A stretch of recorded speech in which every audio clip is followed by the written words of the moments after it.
Hello, you're watching The Final Whistle. I'm Kenzie Benali and welcome back to St Mary's Stadium where the Saints have ended their winless run with a 1-0 victory over Arsenal. And here to discuss that win is Dean Hammond and Joe Prince-Wright, smiling after that one, which is a bit different to last weekend. Dean, what did you make of that performance? Excellent, brilliant team performance. It really, really was. It's 3 points, clean sheet, exciting game to watch, and credit to the players. You know, after last week's result, to respond like that showed a real togetherness.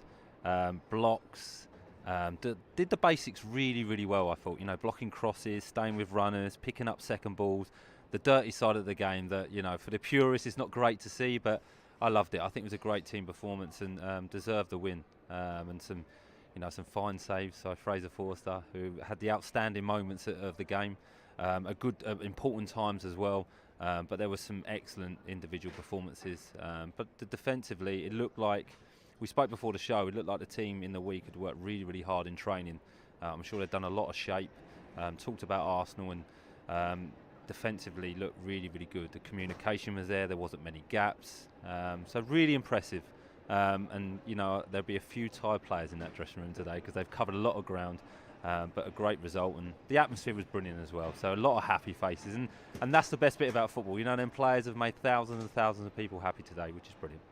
Certainly is, and Dean said it there. I mean, 3 points and a clean sheet. I think it's fair to say not many people would have expected that going into today's game, Joe, but how great was that? It was great. Dean mentioned a great atmosphere. The fans really played their part, especially the last 25 minutes to kind of get the guys over the line. But so many great individual displays in terms of people taking their chances who haven't been in the team throughout this. I know we're going to talk about a lot of them, Lianco, Jan Valery, Roman Perrault, not always regulars, but they came in today and were brilliant. And Fraser Forster, sensational. I think that got everyone off their seats here at St Mary's every time. It looked like Arsenal were going to equalise or score. He was there with some superb stops. And it was just a complete team performance and exactly what we wanted to see. We said it before the game, need to see a reaction, need to see a committed display. And we saw that after what happened last week. That was a sensational response from Southampton and gave them a blueprint, I think, to go back to basics. Ralph's been talking about that all week. Defensively be solid, don't make mistakes. And then they took the one big chance they had, or even the second half, a few breakaways. But yeah, it wasn't the most fluid attacking performance ever, but it didn't need to be. Once they got the goal just before half time, set them up brilliantly for the rest of the game. Yeah, it really was fantastic, wasn't it? Dean, let's talk about Fraser Forster now, though, particularly that first save to deny Saka, because had that gone in and Arsenal had got an early lead, we could have been in for a very different afternoon. Yeah, and that's why it was so important, Kenzie. And it's a fantastic save. I mean, it's incredible, really. And it comes from a Valery pass, and probably the only mistake he made during the game. I thought, like Joe said, he was excellent with his clearances, his headering, reading of the game, anticipating crosses and interceptions. So I thought he was excellent. But yeah, Arsenal broke very, very quickly. It was a really good pass by Martinelli, it was, and Saka's coming onto it and hits it with his right foot and hits it true. So it's good, and I think Fraser Forster probably anticipates it and gambles a little bit, but that's why he's such a good goalkeeper, and he's such a size, and he gets such a strong hand on it as well, because I'm thinking it's in. As soon as that ball goes across the box, I see Saka coming and running in, and it's a brilliant save, and the timing of it as well. Because I think if Arsenal maybe go in the lead today, the memories come back from last week of thinking, okay, we've just lost to Chelsea, now we're behind against Arsenal, this is going to be really, really difficult. So, no, it's a brilliant save, and Southampton reacted really, really well. And Arsenal didn't have too many chances today. I know Fraser made some really good saves, but never really cut Southampton open. And I was sitting up here today and I felt quite relaxed, if I'm honest. I know that sounds silly, but I did. I didn't really think Arsenal were going to score today. So, but no, the timing of the save was so important. And again, it raised the noise at St Mary's. The crowd reacted to that and got behind the players, and the players reacted from that moment as well. For sure, and it really was a great atmosphere after the goal. So let's talk about that. We had 31% of possession in the first half. Obviously got the lead late on. I mean, what a time to score. Perfect timing, Kenzie, after such a good defensive display to grab hold of something and get the lead right on half time. It was sensational, and I love the finish. Was obviously snuck it in at the near post, but just the ability to keep the ball alive. Roman Perrault just hooking it over his head, knowing that it might not reach a Saints player, but to put it in a dangerous area where Arsenal are going to have to clear it. And then El Yunusi, great skill on the touchline, Dean, to keep it in, pull it back, pick out someone. And yeah, just raised the noise levels here at St Mary's even further and gave the team, I think, confidence going into the second half that we can hold on to this or maybe even catch Arsenal on the break, because they had to come out then and be even more on the front foot, which we see from the final possession stats that Saints, were in the 20s in the end, but it didn't really matter. They got the job done, and they, in key moments, like Dean mentioned, Forster came out with big saves. And then obviously Bednarak with a big goal there at the near post. So yeah, a really, really professional display from Southampton. Oh, absolutely. And I mean, Dean, it's probably not going to win any Goal of the Season awards, is it? But, some good awareness there from Elyounoussi and a good overall performance from him as well. Yeah, he played very, very well. His work rate was excellent. But yeah, he anticipated it. Like Joe said, Perro's put it back into an area. And like I said, Southampton done those things very, very well today. They were on the front foot. They were anticipating things. And Elyounoussi takes a gamble, thinking this could come my way. Good run, keeps it in play, keeps it back into the box, keeps it live. So asking questions of Arsenal, making them defend, and they're not aware of it. Falls to Bednarak, and it's a really, really good finish, at that near post, because you could slash it but hit it with his side foot at that near post, and timing of the goal. Like we talk about Fraser Forster, the timing of his save, the timing of that goal. It just gives you that confidence and that belief going into that second half for something to hold on to. But no, Elyounoussi, I think he worked really, really hard today. Like Joe said, it wasn't a free-flowing game. There wasn't real exciting moments, but there was really good moments. The blocks, the work rate. I thought it was excellent. That's exactly what you're going to see, right? After Yes. the game last week, that's exactly the reaction. Yep. You may not be the best on the ball today, but just work hard, run through brick walls, and every single player did that. And you have to ask that from the players, and it would have been asked during the week. We've talked about that. What would happen during the week? That would have been asked. That would have been the honest conversations. Could we all do a little bit more? Could we run a little bit more? Could we help each other a little bit more? And they showed that today in abundance. And yeah, the players were brilliant, and Elyounoussi was a big part of that today.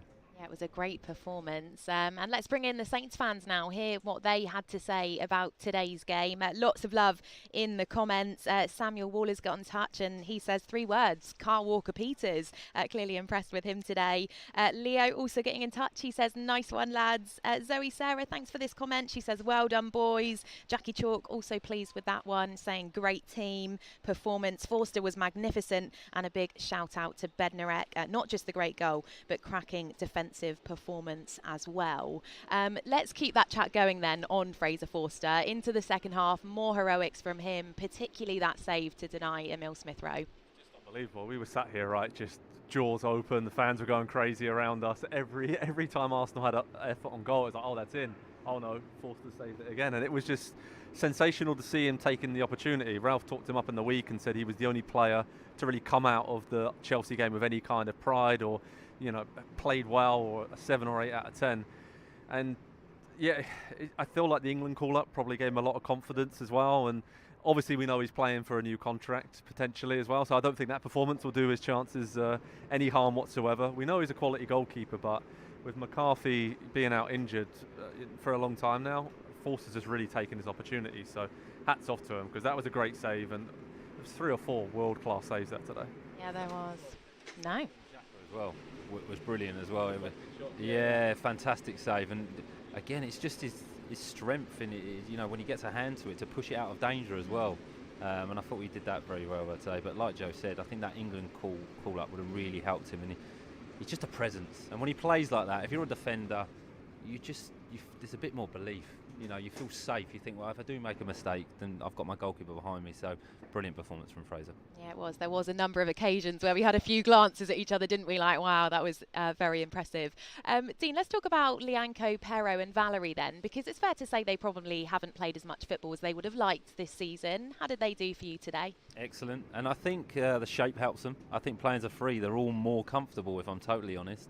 Lianco, again, I thought he was excellent. I love the way he responds to the crowd. He plays to the crowd, but I think that helps his game as well, Yeah, he does. He feeds off it, and he loves defending. You don't see that in many defenders today. And Valerie, again, did the basics brilliantly. Nothing amazing, nothing that's going to catch your eye, but just the blocks, the headers, in the right place at the right time, and Bednarak with the goal, and he looked back to his best today. So I think the playing a free with the personnel of those 3 in it, I think it suits all of them instead of a 2.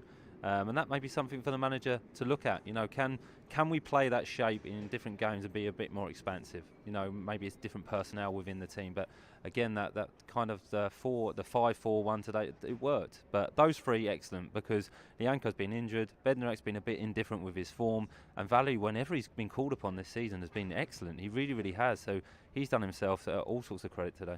Yeah, great to see. Joe, let's talk about the fans then, shall we? Because, of course, last week they were leaving disappointed. Very different story today. How vital is that result for them? Brilliant. I think it just gives everyone belief heading into the last 6 games of the season. As we said before, it's kind of like a mini season now against, you know, Burnley, Brentford, Brighton, Crystal Palace. A lot of teams around Saints in the table, and if you win those games, they're almost 6-pointers and nearly guarantee you to finish 10th or 11th. So needed that today, I think, to get everyone back on side. I mean, some of the fans were kicking every single ball in front of us here. There's one poor bloke, I thought he was playing left back at one point, so he was on the pitch. But it was really sensational to be back here at St Mary's, and I do think they played a huge part throughout the game. They just kind of sensed when Saints, you know, were on the back foot. Arsenal were knocking it around and creating chances. And I mean, Dean, as a player, what kind of impact does that have for you if you're, you know, not having a lot of the ball, but the fans are getting behind you? And that gives you an extra 5 or 10%, right, to get over the line. Help. Yeah. Huge help, having the fans behind you, supporting you, the noise they made, applauding claps, applauding blocks, was fantastic. And the fans, you have to, like Joe said, give them credit, because after losing last week, they've come back. It's a full house again. It's a beautiful day. But they played their part. You know, they really, really did. Didn't have much to shout in terms of chances on goal.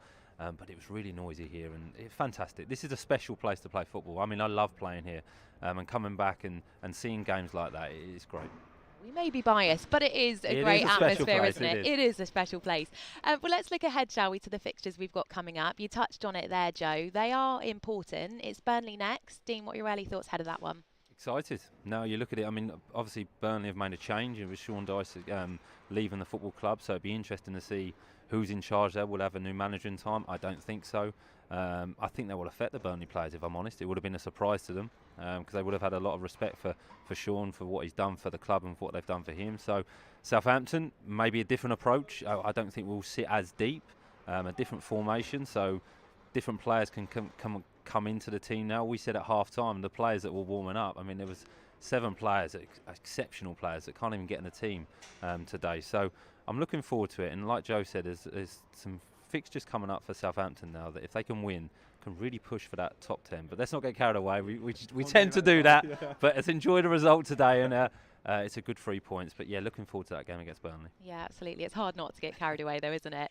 You mentioned the news of Sean Dyche there. I mean, that was certainly a shock for the footballing world, wasn't it? Do you think that will affect Burnley on Thursday? And could that be a good thing for Southampton? It could be. I guess we'll find out in the first couple of games what the plan is. But yeah, it was such a big shock, because you even thought if they went down, then he'd be the perfect man to bring them straight back up, like he has done twice in the past. So yeah, it can go one of 2 ways, right? It's almost the new manager bounce, or the players are that demoralised. It's someone that's been there for nearly a decade and been running the show, and it will be very strange, I think, for Burnley's fans, players, and everyone connected with the club to not see him on the sidelines. But Dean touched on it there. I think Saints have to play a slightly different way. Burnley like to sit back and soak up pressure and be a bit more direct, you would say. So I think the onus will be on Saints to maybe switch things up, but they have options. Looking at the bench there, Shea Adams, Redmond, Salisu, there's a lot of players that can come in and you can rotate that, but I don't know if you really want to change that lineup too much today, because they played so well, great togetherness, but again, a great response and a great reaction from Southampton. So hopefully it's a tough place to go, Burnley, even with losing a manager. They're obviously battling for their lives at the bottom end of the table and the relegation scrap. So it won't be easy, but seen enough resilience today to show that Saints can go there and get a result. Definitely. Well, we are already excited for that one. But unfortunately, today that is all we have time for. Joe, Dean, a pleasure to have you both with us as always. Thanks for your company. And thanks to those of you who have watched along at home as well. As we've mentioned, it is a trip to Turf Moor next. That's next Thursday. So, of course, we'll be back with another Saints Live and Final Whistle then. Bye for now.